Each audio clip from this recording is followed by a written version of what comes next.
What's up, everybody? Thralls Metal here once again. I'm Necrotic Nick. I'm Jammin, John. And we have yet another album review for you, and one that I actually was looking forward to because I think this is like the third time we've gone over this band.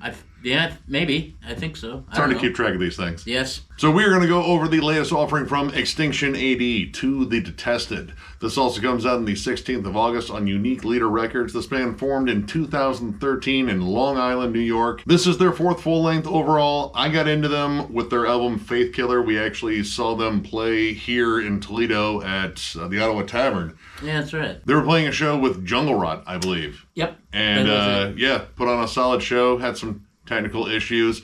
But looking into them after we saw them, I realized that at least one of the members was pretty familiar because he's also a member of This Is Hell, which is a hardcore / crossover band that I've been into for a number of years. And that kind of describes this band. It's hardcore, crossover, metallic hardcore, groove metal. There's a lot of things kind of going on in their sound, and a lot of them I feel like are rooted in mid to late 90s and like early 2000s. Yeah, this especially. Yeah, I mean, I pretty much got into this band after we saw them live. You see a good band live, sound issues or not, and you're like, yeah. And then you just kind of pick up and follow them, and that's kind of where it's been ever since. Yeah, this is very heavily rooted in 90s groove metal. I'll just say that. Yeah, and I would say it's kind of a departure, but it's also not, because it still has a lot of the elements that I'm definitely used to from this band. I will say that groove is more of the big thing on here. Very riff-centric, but again, there's a lot more just groove, and it's not just specifically single kick hardcore breakdowns, which are very prevalent on a lot of their other albums. Yeah. These are more metallic, and honestly, you can just kind of say across the board that this album is more metallic than it is hardcore this time. Goes right into the opening track, Desperate Grasp, and just immediately gets right to throwing punches and chairs. They don't waste really a single moment on this record. Huge, beefy, hardcore groove, some thrashy gallops. I mean, that's pretty much where we're at for a majority of this record. Yeah, you get some gang vocals. A lot of the hardcore energy that I got, occasionally you get those heavy down-picked, hardcore riffs and hardcore D beats, breakdowns, but a lot of the time it kind of latches on to some very familiar territory for me. Chimera, yeah. Machine Head, and in terms of the guitar work, which again, this album is Riff City. Lots and lots of, 90s guitar, Yep. metal. Yep. You think of, guys like Dimebag Darrell, Tommy Victor from Prong, and I would even throw in, Rob Flynn a bit, and occasionally even Kirk from Crowbar. Yeah. Big, heavy riffs. The tone itself is very crunchy, very metallic, but it's the use of the pinch, that pinch harmonic, which is all over this album. It gave me Dimebag moments all over the place, just in 100%. terms of how they're peppered in and used. They're incorporated well into melodies. Songs like Impervious, Unrepentant, and Epidemic of Mutation, man, they make really good use of those squealies. In fact, the entire chorus on Epidemic of Mutation is squealies.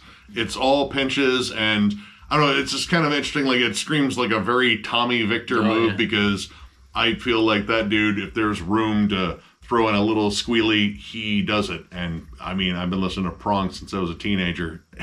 that's kind of, a universal thing across the entire discography. And if those squealies weren't enough to get your 90s blood pumping, there's a lot more leads on this record, and they're a lot flashier at that. But one guitarist whom I'd say they emulate pretty much the most throughout most of these leads is Dimebag Darrell. And one of those big standout Dimebag moments, and one of the longer leads on the record actually, is Apocalypse Rising. If you would have told me that Dime came back from the dead and played a solo on this song, I would have told you were correct. Yeah, I mean, it has kind of all the hallmarks of a Dime solo. There's again, creative use of pinch harmonics. There's almost a southern tinge to certain spots.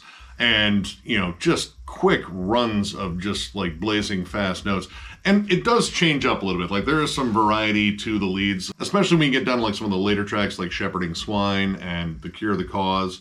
There's more of like a strip thrash metal vibe. Like they just get more shreddy and a little bit more melodic. Like they're not all about that kind of like 90s energy, because the 90s thing, especially in like hardcore and groove metal, like there was just a lot of like tough guy energy. Yeah. Like, listen, if you don't like the song, I'm gonna knock all the teeth out of your fucking skull. Shepherding Swine, The Cure of the Cause, Fill the Void are all just kind of more thrashy, punchy songs. But it gets very aggressive, too, once you get towards the end of the record. But again, like, it's not like specifically like a more hardcore aggression. Like, that is definitely a little bit more prevalent on their earlier works. And that's, it's kind of like a give and take between like metallic hardcore and crossover thrash with a lot of their earlier stuff. Yeah. This, they kind of lay on like just, again, like metallic hardcore groove, but I would even just say like more like just straight up like groove metal. And that even kind of goes to like the breakdowns too. The breakdowns I feel like are a little bit closer to ones you hear in like, Machine Head and so on.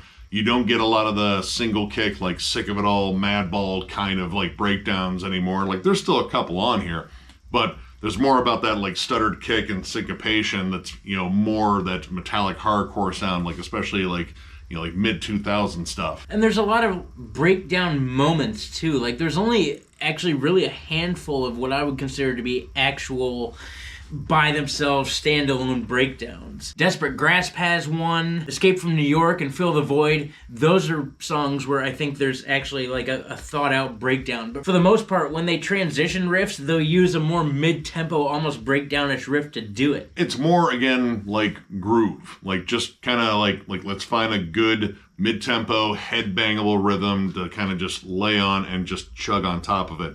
And believe me, this production with the guitars, it's built to chug. Like, its guitar tone just has such a crisp but like thick, meaty sound. Everything on this album is done with like, I would say like a sense of urgency, because the songs just tend to explode. There's very few like long build-ups on this. Like, it's generally immediate energy for the most part, and then it just takes off into just, again, like groovy beatdowns, riffy chugs, a thrashy moment here or there, but mostly this album, I feel like, is about getting your head banging.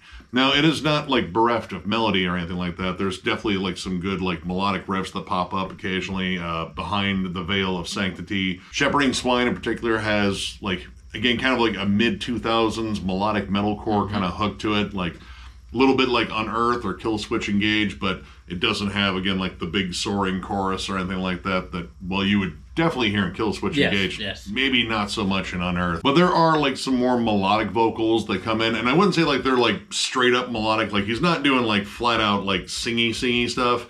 It's pretty much just like, all right, we'll take a little bit of grit off of the regular like kind of hardcore bark and just, try to do it in key. There's occasionally some vocal harmonies on there.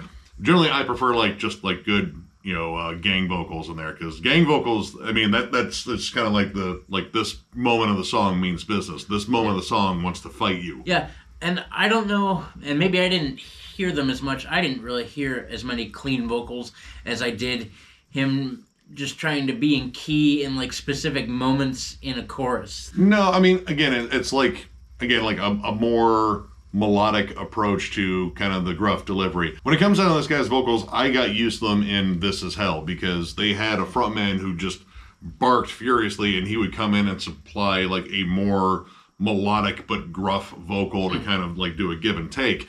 And hearing him kind of take over the entire thing, he's definitely got solid growls. Like, he's got a good straight up old school, very New York hardcore delivery to his vocals.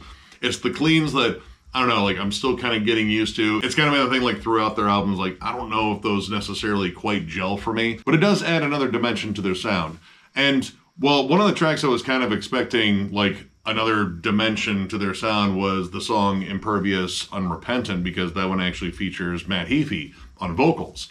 Generally, when I see Matt Heafy's name on there, it's like, well, he's either doing vocals or guitar. And generally, I prefer if he does guitar. Yes. I don't think he's necessarily a bad singer. I'm just kind of, I don't know, like, tired of his voice, because it sounds like James Hetfield, and he's just kind of stuck to that. I would also rather see him play guitar, because he plays quite well. Oh, yeah. I have nothing against Matt Heafy as a guitar player. Oh, he's a killer guitarist. Yep. But he comes in and does some vocal trade-offs, and honestly, there's not much of a difference between the vocals. Yeah, and that would be a thing too. I think they somehow picked another vocalist that sounds a lot like their vocalist, because to be honest with you, I couldn't tell the difference at all. There's a slight change. Like, I noticed, like, all right, that's probably Matt Heafy, because I'm used to his harsh growls too.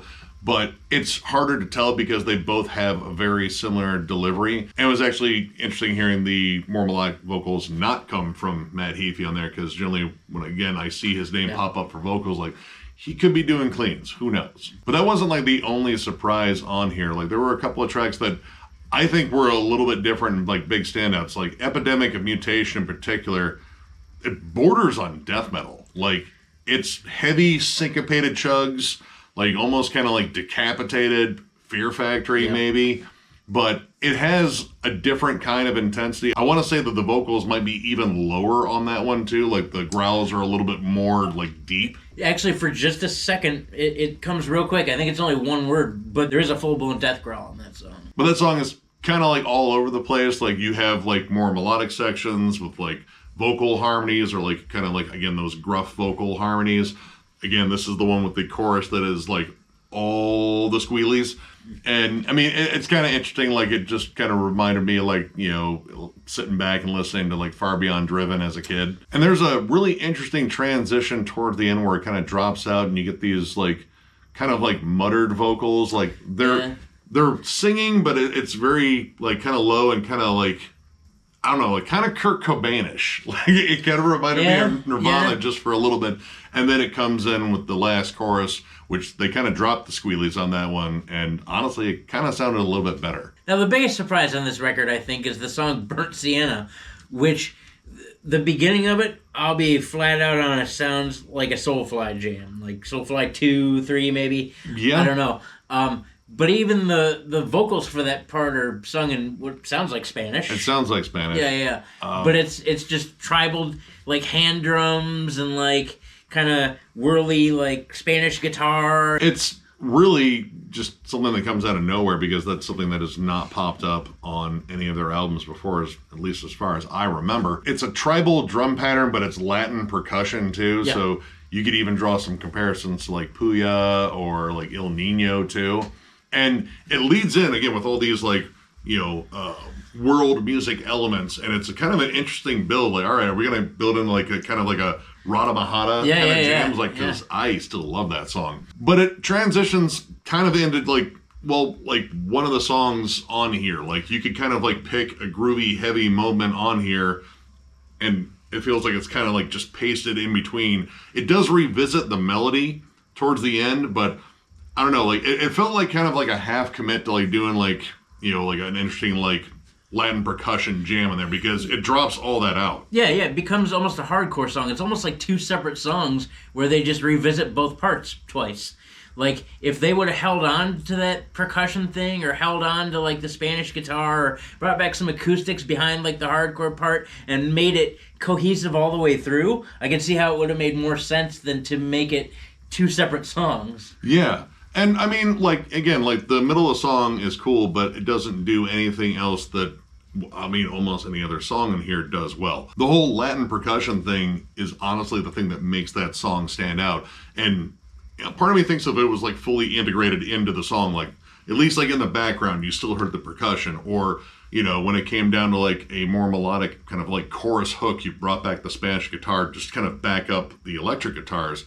I don't know, I feel like that song would have had, like, a bigger impact. I will say that I kind of miss the thrashier elements of this band, and that's not to say that they're not still thrashy at parts, but they're just kind of, like, peppered in. You get a bunch of groove songs, and then a thrash song, and then a bunch of groove songs, and then a thrash song. I mean, that's cool. I mean, I guess, you know, if you want to progress as a band and try out, you know, something else, go for it. But they kind of almost abandoned their thrashy nature and traded it in for hardcore, which, again, isn't, I guess, a bad thing. It's just different, and I wasn't ready for that. See, I don't even know if it's hardcore. I would say it's, like, flat-out groove metal. Like, again, this kind of reminds me a lot of Chimera, because this album does a lot of things that, at least, like, my favorite Chimera albums do really well. Yeah. My issue on here is, I mean, I do miss the thrash elements. I do think when they pop up, they do make an impact, like the Cure the Cause. I mean, there's some flat-out Slayer riffs on there, and Slayer riffs are always welcome, pretty much, in my book. Yes. But I do feel like for every awesome riff that's on here, and there are tons, I feel like there's a lot of ones that, you know, they feel like they're interchangeable. Like, they kind of are, I mean, they are kind of like stock riffs that kind of just pop up and like, all right, well, that's just kind of carry this groove for a bit. And then after that, like, oh, all right, that one has like a little bit more character to it. They're good riffs, but they don't stand out. And again, like the formula towards the end, it starts to kind of, you know, like, all right, it's getting a little repetitive. But at the same time, I got to say, like, the energy is 100% up on this. But that's also something I could say about all their albums, because dude, all of their albums are just like flying in your face aggression, and I will always love the just vicious energy that kind of comes out on their albums. Maybe this is like kind of a transitional album, like maybe this is like, you know, kind of a half step or a step and a half in another direction. Maybe the next one's going to be like way more groove laden. Maybe the next one's just going to be faster than hell. I don't know. It depends on where they go from here, because this is definitely, you know, a different album for them in a way, even though it has a lot of like similar tropes to their past albums. The biggest thing is the fact that this is definitely a more groove laden piece, but honestly, it's the kind of groove metal that I like. Like, I can still revisit it. Like, again, being reminded of Pantera and Prong and Chimera, not bad things at all. So overall, I'm going to give this 3.5, and it's reasonably close to a 4, but I'm just not willing to like kind of go there quite yet. I want to let this one kind of grow on me, because this was not what I was expecting. Everything else that I've listened to by this band has been, again, like kind of a balance between like hardcore and crossover thrash. You definitely had like some flat out like groovier moments in there, but this really centered in on one sound, and I do think they kind of expanded their songwriting, but I still think there's like some growing pains just because I feel like this is a transitional album.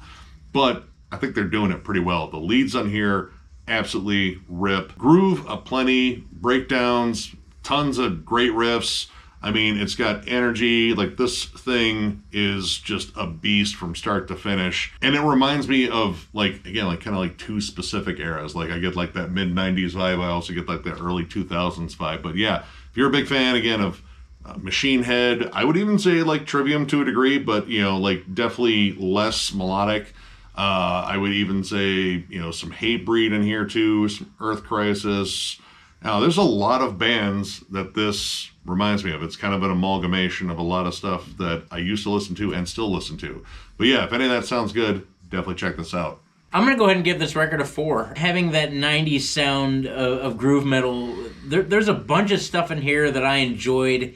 There's a bunch of stuff in here that reminds me of when I was getting into heavier music, and a bunch of the things I latched on to. Again, it gets right to throwing punches and chairs. I mean, this album is pretty much aggressive from start to finish, minus the little Soulfly jam. It's riffy, it's chuggy, there's lots of great syncopated transitions, it's very groovy, it's very heavy, and it's very listenable too. Like, you could actually turn this record on and pretty much just from start to finish you'd be banging your head. It emulates, again, a lot of things I adore: Pantera, Chimera, Slayer, Hatebreed, Machine Head, Fear Factory, things like that. You know, even though they kind of strayed away a little bit more from the thrashy sound, it's not to say it's not upbeat. It just, I was getting ready for D beats and a, you know, party and pit spinning and all that things, and I didn't get that. I got more of like a, hey, we could pit spin or we could mosh to this. And I mean, you won't see me doing either because I'm old, but I really dug this. In fact, even the songs that I didn't think were as strong, I still enjoyed. There's not a single song on this album that I would skip. Yeah, it's different. I'm curious to see where they're going to go next, but I think this is a pretty solid album. Once again, if you're fans of any of the bands we've mentioned, Hatebreed, Slayer, Pantera, Prong, Chimera, Unearth, Machine Head, you know, all that stuff, definitely check this out. Again, this is a little different for Extinction A.D, but it still pretty much whoops ass. I support it. So, 4 stars. So, if you enjoyed this review, give it a thumbs up. And if you're new to the channel, subscribe, because we do stuff like this all the time. We are also on Patreon. If you'd like to help us out there, there's a link down below, thrallsmetal.com. Our Patreon link is there. It is also on our channel, up in the banner in the bottom right-hand corner. But if you're looking for Thralls Metal stuff, you have to go to thrallsmetal.com. We have t-shirts, both old and new. The old ones are discounted, provided we have your size. And we even have hats, too. So if you're looking for any of that stuff, click the link down below. And as always, tons of stuff going on at Thralls of Metal. Album reviews, discography rankings, is it metal, is it not metal, states of metal, Nick's collection updates, the discussion topics that we've thrown into the rotation that people seem to really enjoy, live streams. We're always doing something. And we're always doing something for you guys. It's because we appreciate all of you. Thank you to all of our family, our friends, everyone that's subscribed and has supported us every step of the way. We really appreciate you. You guys make this fun. Like, I really enjoy doing this. This has become a huge part of my life. I know it's become a huge part of this guy's life. And I don't have a life. And Nick is Thralls of Metal. Regardless of what you want to believe, Nick is Thralls of Metal. I'm just kind of here. But I'm going to allow it. Anyway, thank you. Thank you all. We appreciate you. Yeah, you guys absolutely rule, and tons of content coming your way. So one more big thank you because of all your rulage, and we will catch you later.